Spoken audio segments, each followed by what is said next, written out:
tourism will be very critical for us because it is one of the strengths.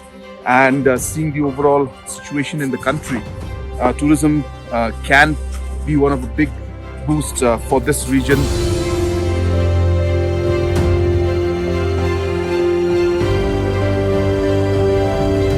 There's so many potential areas.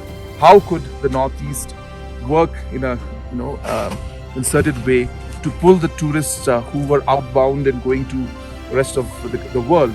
How can we pull them to places like this in the Northeast? I think these strategies maybe will require all the Northeast states to work together as a team.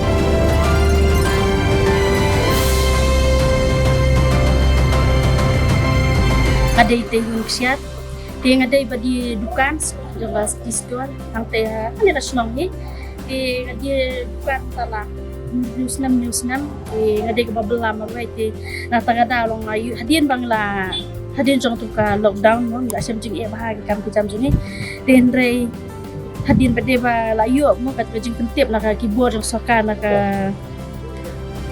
tourism kilauan ban aji saya ini. Kumno bangin ya banyale katuka scheme nak mentak tu sekolah. Tinga aku plan tak sokan mo kabala apply kala penting.